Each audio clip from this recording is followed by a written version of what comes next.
अफगानिस्तान में, जो हमेशा बहुत गर्म रहता था, यहाँ पर बर्फ पड़नी शुरू हो जाती है। यहाँ का टेम्परेचर इतना डाउन होता है कि लोग जमना शुरू हो जाते हैं। यानी कि सैटेलाइट में किसी न किसी तरह की टेक्निकल प्रॉब्लम आ गई है और इसकी पूरी जिम्मेदारी यूएस गवर्नमेंट की है। यूएस गवर्नमेंट की कमेटी की एक मीटिंग बैठती है जिसमें वो इस समस्या से बाहर निकलने के लिए डिस्कशन करते हैं।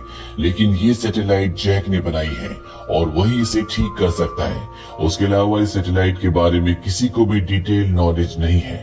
लेकिन यूएस गवर्नमेंट की कमेटी कहती है कि जैक को हम निकाल चुके हैं, हमें चुपचाप बैठ जाना चाहिए क्योंकि हम कुछ भी नहीं कर सकते। यहाँ पर जैक का भाई भी होता है। वो कहता है कि मैं जैक को मना कर ले आऊंगा। इसके बाद वो जैक के पास जाता है और जैक से वापस टीम में शामिल होने के लिए कहता है। शुरू में जैक मना कर देता है, लेकिन वो जैक से कहता है कि इस सैटेलाइट को तुमने बनाया है, पूरी दुनिया जानती है कि इसके क्रिएटर तुम ही हो। अगर इसमें कोई भी टेक्निकल प्रॉब्लम आती है या खराबी आती है तो सारा ब्लेम तुम ही पर आएगा। जैक उसकी बातों में आ जाता है और एक बार फिर से वो यूएस गवर्नमेंट की टीम के साथ मिलकर काम करने के लिए तैयार हो जाता है। दरअसल जैक ने अपनी टीम के साथ मिलकर जो सैटेलाइट बनाई है जिसका नाम डच बॉय है, ये एक बहुत बड़ी सैटेलाइट है। इसके साथ बहुत छोटी छोटी बहुत सारी सैटेलाइट्स जुड़ी हुई हैं जो हर एक देश के लिए अलग है। जैक की एब्सेंस में सैटेलाइट में एक वैज्ञानिक सैटेलाइट का डेटा इकट्ठा कर रहा होता है। दरअसल वो जानना चाहता है कि सैटेलाइट में क्या प्रॉब्लम है। वो सारे डेटा को एक हार्ड ड्राइव में डाल देता है और गलती से उसका हाथ एक बटन पर लग जाता है जिससे सैटेलाइट का एक दरवाजा खुल जाता है और वो अंतरिक्ष में चला जाता है, जिससे उसकी मौत हो जाती है। वहीं हांगकांग में दिखाया जाता है जहां पर गर्मी बहुत ज्यादा बढ़ चुकी है। वहां पर एक आदमी के हाथ से अंडा गिरता है और जैसे वो फटता है उस अंडे का ऑमलेट बन जाता है, जिससे हमें पता चलता है कि यहाँ पर कितनी गर्मी है। और इसके बाद यहाँ जमीन फटना शुरू हो जाती है। जमीन के अंदर से लावा निकल रहा होता है, लोग सड़कों पर मर रहे हैं। हांगकांग का वो आदमी जो हांगकांग की सैटेलाइट को कंट्रोल करता है, वो जैक के भाई को कॉल करता है और उसे मेन सैटेलाइट यानी कि डच बॉय को चेक करने के लिए कहता है। जब वो डच बॉय में अपना एक्सेस करने की कोशिश करता है तो वो उसके एक्सेस को डिनाई कर देती है। यहाँ पर जितने भी अधिकारी होते हैं वो सबके एक्सेस को डिनाई कर देती है, यानी कि सैटेलाइट को किसी ने हैक कर लिया है। और अगर जल्द से जल्द इन्होंने सैटेलाइट को अपने एक्सेस में नहीं लिया, उसे ठीक नहीं किया, तो पूरी की पूरी दुनिया में इसी तरह के डिजास्टर होंगे। और इसके बाद आएगा जियोस्ट्रोम, जिसके बारे में ज्योग्राफी में सभी ने पढ़ा होगा। ये एक ऐसा तूफान है जिसके बारे में वैज्ञानिकों का मानना है कि कभी न कभी जियोस्ट्रोम इस धरती पर आएगा और पूरी धरती खत्म हो जाएगी। वही हांगकांग के उस आदमी को दिखाया जाता है जो जैक के भाई से बात कर रहा था। उसके ऑफिस में कुछ लोग आते हैं, वो उन्हें देखकर छुप जाता है। वो लोग उसका सारा डेटा चुरा कर यहाँ से ले जाते हैं, यानी कि वही हैकर हैं जिन्होंने सैटेलाइट को हैक किया है। वहीं जैक को दिखाया जाता है जो अपने परिवार को छोड़कर एक बार फिर से यूएस की उसी कमेटी के सामने आ जाता है जिस कमेटी ने उसे इसी प्रोजेक्ट से निकाल दिया था। वो जैक से कहते हैं कि सैटेलाइट को बदलते हुए हमारा एक आदमी मारा गया था, तुम्हें पता करना होगा कि उसकी मौत कैसे हुई। साथ ही अफगानिस्तान और हांगकांग में जो कुछ हो रहा है ये सब क्यों हो रहा है। जैक को उसका काम समझ में आ जाता है।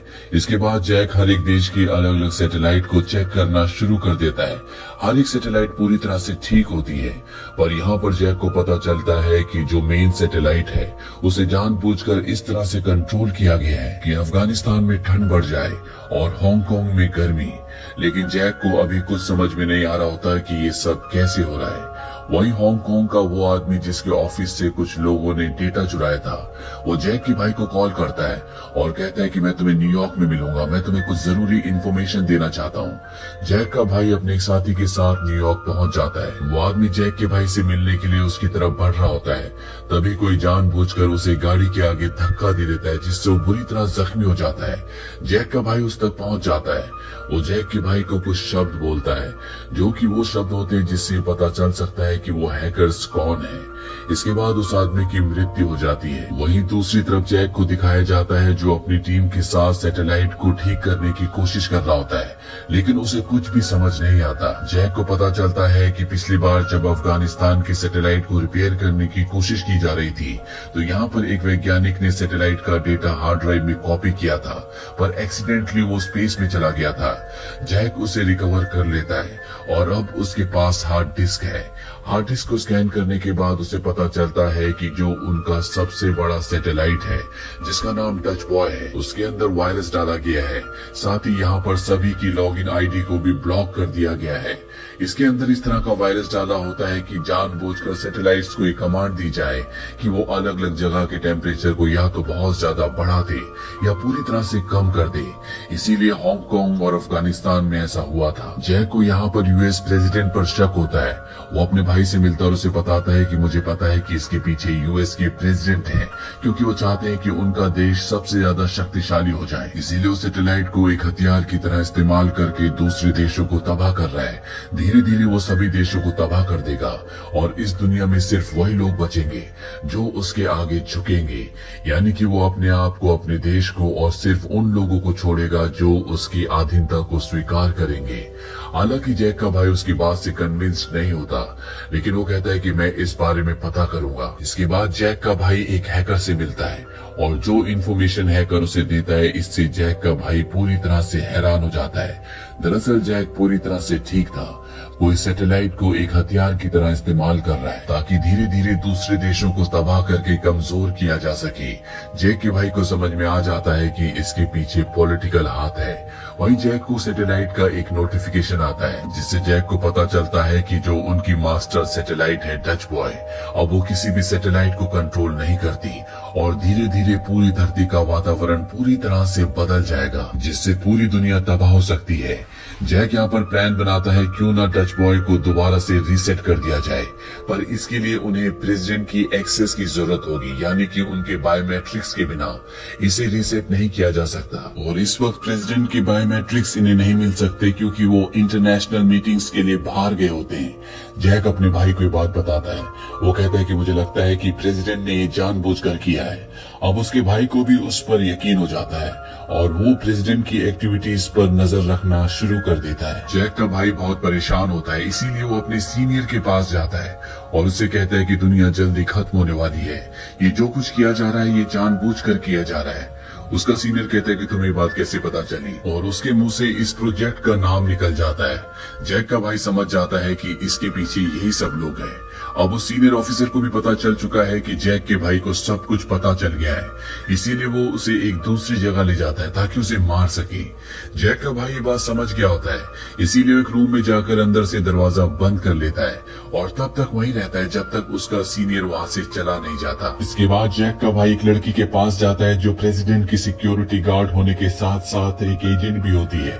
जैक का भाई उसे बताता है कि यहाँ पर सैटेलाइट्स के साथ जो भी छेड़छाड़ हुई है वो हमारे सीनियर ने, हमारे लीडर ने की है और वो प्रेसिडेंट को भी मारना चाहता है क्योंकि वो उनसे जेलस है। शुरू में हमें लगा था कि ये सब कुछ प्रेसिडेंट कर रहे हैं, लेकिन वो हमारी गलती थी। हमें प्रेसिडेंट को किसी तरह से बचाना होगा। तुम उनकी सिक्योरिटी गार्ड हो, तुम इसमें हमारी मदद कर सकती हो। दरअसल प्रेसिडेंट की एक स्पीच होती है और अब ये सब के सब उस जगह चले जाते हैं जहाँ पर प्रेसिडेंट की सिक्योरिटी गार्ड अंदर जाती है और वो गोलियां चलाना शुरू कर देती है। चारों तरफ भगदड़ मच जाती है और इसी मौके का फायदा उठाकर वो लड़की प्रेसिडेंट को गाड़ी में ले आती है, जहाँ पर जैक का भाई, जैक और प्रेसिडेंट और ये लड़की चारों होते हैं। यहाँ पर ये प्रेसिडेंट को सारी बात समझाते हैं। प्रेसिडेंट को बात समझ में आ जाती है कि इस सब के पीछे जैक के भाई का बॉस, जिसका नाम लियोनार्ड है, जो सेक्रेटरी ऑफ स्टेट है, उसका दिमाग है। अब लियोनार्ड के आदमी यहाँ पर प्रेसिडेंट की गाड़ी का पीछा करना शुरू कर देते हैं। साथ ही यहाँ पर मौसम खराब होना शुरू हो जाता है। यहाँ पर भी बिजलियां चमक रही होती है और ये इस बात का इंडिकेशन होता है कि जल्द ही जियोस्टॉर्म आने वाला है। ये सब यहाँ से निकलने में कामयाब हो जाते हैं। इसके बाद जैक अपनी सैटेलाइट में जाता है जो कि सबसे बड़ी मदर सैटेलाइट है। वो दरअसल सबको यहाँ से निकालना चाहता है क्योंकि सैटेलाइट में उसने एक ऐसा ऑटो फंक्शन जनरेट किया था जिससे अगर जियोस्टॉर्म आए या सैटेलाइट में वायरस आ जाए या पूरी तरह से वो आउट ऑफ कंट्रोल हो जाए तो सैटेलाइट अपने आप ही ब्लास्ट हो जाए। यहाँ पर जैक को ये पता चल जाता है कि सैटेलाइट के अंदर वायरस किसने डाला था। दरअसल लियोनार्ड ने उसे पैसों का लालच दिया था, इसीलिए वो उसकी बातों में आ गया था। अब ये लड़का जैक के ऊपर गन तान देता है, लेकिन जैक उसे एक पंच मारकर गिरा देता है। इसके बाद इन दोनों के बीच में मुठभेड़ होती है और इसी मुठभेड़ के चलते उस लड़के का हाथ एक बटन पर लग जाता है, जिससे एक दरवाजा खुल जाता है और ये लड़का ठीक उसी तरह से जिस तरह से पहले एक आदमी अंतरिक्ष में चला गया था, ये भी अंतरिक्ष में चला जाता है। अब जैक भी अंतरिक्ष की तरफ खींचा चला जा रहा होता है और उसके साथी उसे पकड़ लेते हैं और जैक की जान बच जाती है। अब इन सबको इन्फॉर्मेशन मिलती है कि पृथ्वी पर चारों तरफ तबाही हो रही है, पृथ्वी खत्म होने की कगार पर है।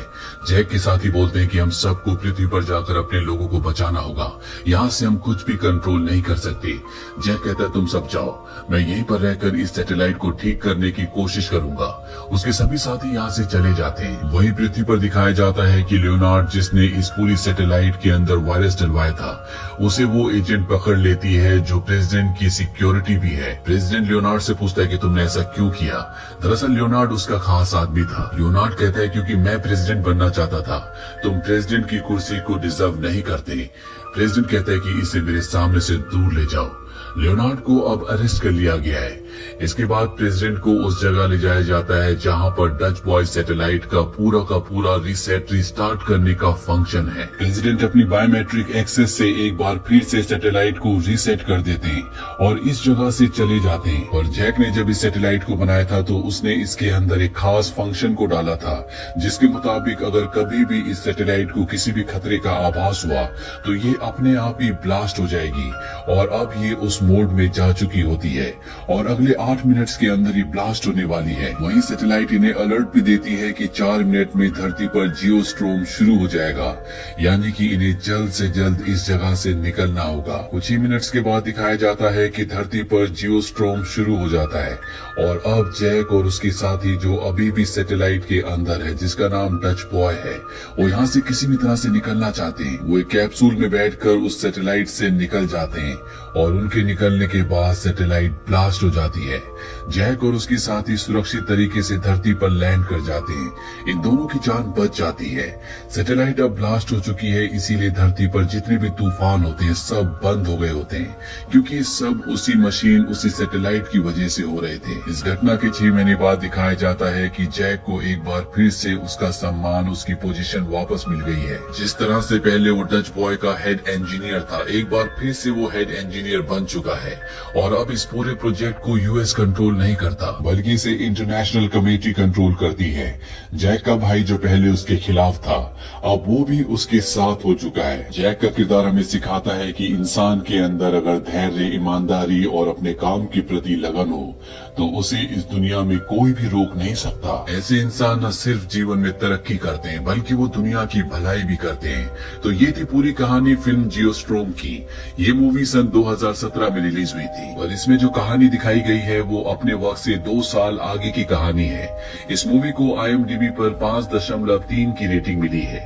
इस मूवी का बजट था $120 मिलियन और बॉक्स ऑफिस पर इसने कमाई की थी $221.6 मिलियन की। उम्मीद करते हैं कि कहानी आपको पसंद आई होगी।